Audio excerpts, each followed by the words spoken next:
റെഡ്മിയുടെ Redmi K pad എന്ന പുതിയൊരു tablet launch ചെയ്യാൻ പോകുന്നുണ്ട്. ഈ ഒരു ടാബിൻ്റെ ഫീച്ചേഴ്സിനെ പറ്റിയിട്ടുള്ള പല കാര്യങ്ങളും ഇപ്പം പറയാൻ കഴിഞ്ഞിട്ടുണ്ട്. എന്തായാലും ഈ ഒരു വീഡിയോയിൽ നമ്മൾ നോക്കാൻ പോകുന്നത് റെഡ്മി കെ പാഡ് എന്നുള്ള ടാബിനെ പറ്റിയിട്ടാണ്. പിന്നെ വീഡിയോ തുടങ്ങുന്നതിന് മുമ്പ് പറയാനുള്ളൊരു കാര്യം എന്താ വെച്ചാൽ, ഇതുപോലെ നിങ്ങളുടെ സ്വന്തം ഫോട്ടോ അല്ലെങ്കിൽ നിങ്ങൾക്ക് ഇഷ്ടപ്പെട്ട ഡിസൈൻ പ്രിന്റ് ചെയ്തിട്ടുള്ള മൊബൈൽ കേസുകൾ അഫോർഡബിൾ ആയിട്ടുള്ള പ്രൈസ് റേഞ്ചിൽ വേണം എന്നുണ്ടെങ്കിൽ ഇവിടെ ഒരു വാട്സപ്പ് നമ്പർ കൊടുക്കുന്നുണ്ട്. താഴെ ഡിസ്ക്രിപ്ഷനിലും കമൻറ്റ് ബോക്സിലും ആ ഒരു വാട്സപ്പ് നമ്പർ കാണാം, നിങ്ങൾക്ക് കോൺടാക്റ്റ് ചെയ്യാവുന്നതാണ്. ഇപ്പം നമ്മൾ ആദ്യം ഫീച്ചേഴ്സും കാര്യങ്ങളൊക്കെ നോക്കുകയാണെന്നുണ്ടെങ്കിൽ ഡിസ്പ്ലേയുടെ കാര്യത്തിൽ റെഡ്മി കെ പാഡിൽ 8.8 ഇഞ്ചിൻ്റെ ഡിസ്പ്ലേ ആയിരിക്കും വരിക. അപ്പം വലിയൊരു ഡിസ്പ്ലേ സൈസൊന്നും വരില്ല, അത്യാവശ്യം കോമ്പാക്റ്റ് ആയിട്ടുള്ള ഒരു ടാബ് ആയിരിക്കും. പിന്നെ 3K റെസൊല്യൂഷനൊക്കെ ഇതിൽ വരുന്നതായിരിക്കും. റെസൊല്യൂഷൻ വരിക 3008x1880 ആയിരിക്കും. LCD പാനലുമായിട്ടായിരിക്കും ഈ ഒരു ടാബ്ലറ്റ് വരിക. AMOLED ഡിസ്പ്ലേ ഒന്നും ഇതിൽ വന്നോളണം എന്നില്ല. 165 ഹെർട്സിൻ്റെ റിഫ്രഷ് റേറ്റ് ഒക്കെ സപ്പോർട്ട് ചെയ്യുന്നതായിരിക്കും. വളരെ കൂടിയ റിഫ്രഷ് റേറ്റ് ഇതിൽ വരും. 16:10 എന്നുള്ള ആസ്പെക്ട് റേഷ്യോയിലായിരിക്കും ഈ ഒരു ടാബ്ലറ്റ് വരിക. ഇതിൽ ഡോൾബി വിഷൻ്റെ സപ്പോർട്ടും കാര്യങ്ങളൊക്കെ വരുന്നതായിരിക്കും. അപ്പം അത്യാവശ്യം നല്ല ഡിസ്പ്ലേ ഫീച്ചേഴ്സും കാര്യങ്ങളൊക്കെ ഇതിൽ വന്നേക്കാം. ഇപ്പം ടാബുകളുടെ കാര്യത്തിൽ നമുക്ക് AMOLED ഡിസ്പ്ലേ അധികം എക്സ്പെക്ട് ചെയ്യാൻ പറ്റില്ല. അപ്പം AMOLED ഡിസ്പ്ലേ ഒക്കെ വരണം എന്നുണ്ടെങ്കിൽ കുറഞ്ഞത് വില 50,000 രൂപയ്ക്ക് മുകളിലൊക്കെ പോകണം. പിന്നെ ഈ ഒരു ടാബിൻ്റെ വെയിറ്റ് വരിക 336 ഗ്രാം ആയിരിക്കും. തിക്നെസ് വരിക 6.46 mm ആയിരിക്കും.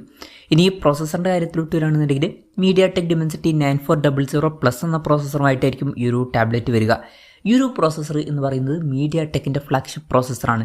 ബെസ്റ്റ് ആയിട്ടുള്ള ഒരു പെർഫോമൻസിന് ഇത് ലഭിക്കുന്നതായിരിക്കും. അപ്പം ഇത് പെർഫോമൻസ് ഫോക്കസ്ഡ് ആയിട്ടുള്ള ഒരു ടാബ്ലറ്റ് ആയിരിക്കും. ഈ ഒരു ടാബിൽ LPDDR5Xൻ്റെ റാമും UFS 4.1 സ്റ്റോറേജ് ടൈപ്പും കാര്യങ്ങളൊക്കെ വരുന്നതായിരിക്കും.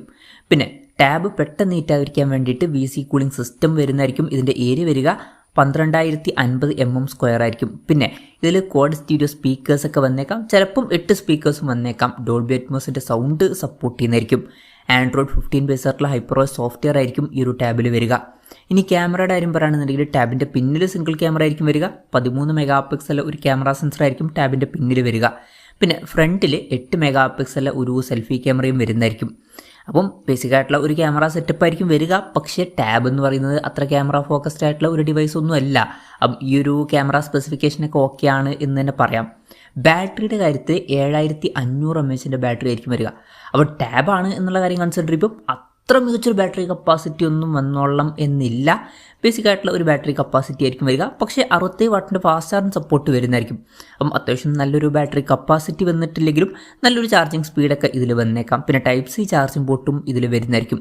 ഇതിൽ USB 3.2 Gen 1 സപ്പോർട്ടൊക്കെ വരുന്നതായിരിക്കും. അപ്പം ഇതൊക്കെയാണ് മൊത്തത്തിൽ ഫീച്ചേഴ്സിനെ പറ്റി പറയാനുള്ള കാര്യങ്ങൾ. ഇനി ലോഞ്ച് ഡേറ്റിൻ്റെ കാര്യം പറയുകയാണെന്നുണ്ടെങ്കിൽ അതിനെ പറ്റിയിട്ടുള്ള കാര്യങ്ങളൊന്നും ഇപ്പം പറയാൻ കഴിഞ്ഞിട്ടില്ല. എന്നാലും ആദ്യം ചൈനീസ് മാർക്കറ്റിലായിരിക്കും ഈ ഒരു ടാബ്ലറ്റ് ലോഞ്ച് ചെയ്യുക. മിക്കവാറും വരും ദിവസങ്ങളിലായിട്ട് തന്നെ ഈ ഒരു ടാബ്ലറ്റ് ചൈനീസ് മാർക്കറ്റിൽ ലോഞ്ച് ചെയ്യുന്നതായിരിക്കും. ഇനി ഇന്ത്യയിൽ ഈ ടാബ് ലോഞ്ച് ചെയ്യുമെന്ന് വെച്ചാൽ ചിലപ്പോൾ ലോഞ്ച് ചെയ്തേക്കാം. പക്ഷേ അതിനെ പറ്റിയിട്ടുള്ള ന്യൂസുകളൊന്നും ഇപ്പം പുറത്ത് വന്നിട്ടില്ല. അതിനെ പറ്റിയിട്ടുള്ള ന്യൂസുകളൊക്കെ വരുമ്പം അതിനെ പറ്റിയിട്ടുള്ള വീഡിയോസൊക്കെ നമ്മൾ ചെയ്യുന്നതായിരിക്കും. അപ്പം അതുപോലുള്ള വീഡിയോസ് കാണാൻ താല്പര്യമുണ്ടെന്നുണ്ടെങ്കിൽ ഈ ചാനലും സബ്സ്ക്രൈബ് ചെയ്യാവുന്നതാണ്. ഇനി വിലയുടെ കാര്യത്തിലോട്ട് വരികയാണെന്നുണ്ടെങ്കിൽ അതിനെ പറ്റിയിട്ടുള്ള കാര്യങ്ങളും ഇപ്പം പറയാൻ കഴിഞ്ഞിട്ടില്ല. പക്ഷേ ഫീച്ചേഴ്സൊക്കെ വെച്ച് നോക്കുമ്പം ഈ ഒരു ടാബ്ലറ്റ് നമുക്ക് ഇന്ത്യൻ മാർക്കറ്റിൽ ഒരു 50,000 രൂപ പ്രൈസ് റേഞ്ചിലേക്കായിട്ട് എക്സ്പെക്ട് ചെയ്യാവുന്നതാണ്. ചൈനീസ് മാർക്കറ്റിൽ കുറച്ചും കൂടി നല്ലൊരു പ്രൈസിങ്ങിൽ ലോഞ്ച് ചെയ്തേക്കാം. ഒരു 35,000 രൂപ പ്രൈസ് റേഞ്ചിലേക്കായിട്ട് വരെ ഈ ഫോണിൻ്റെ വില എത്തിയേക്കാം. എന്തായാലും കൺഫർമേഷൻസ് ഒന്നുമില്ല, ജസ്റ്റ് നമ്മുടെ എക്സ്പെക്റ്റേഷൻ പറഞ്ഞു എന്നേ ഉള്ളൂ. എന്തായാലും റെഡ്മിയുടെ റെഡ്മി കെ പാഡ് എന്ന പുതിയൊരു ടാബ്ലറ്റ് ഇപ്പോൾ ലോഞ്ച് ചെയ്യാൻ പോകുന്നുണ്ട്. ഈ ഒരു ടാബിനെ പറ്റിയിട്ടുള്ള നിങ്ങളുടെ അഭിപ്രായം ജസ്റ്റ് ഒന്ന് കമൻറ്റ് ചെയ്യുക. അതുപോലെ തന്നെ ഈ ഒരു ടാബ്ലറ്റ് ഇന്ത്യൻ മാർക്കറ്റിലൊക്കെ ലോഞ്ച് ചെയ്യുകയാണെന്നുണ്ടെങ്കിൽ നിങ്ങൾ ഏത് പ്രൈസിങ്ങിലാണ് എക്സ്പെക്ട് ചെയ്യുന്നത് എന്നുള്ള കാര്യം കൂടി ജസ്റ്റ് ഒന്ന് കമൻറ്റ് ചെയ്യുക.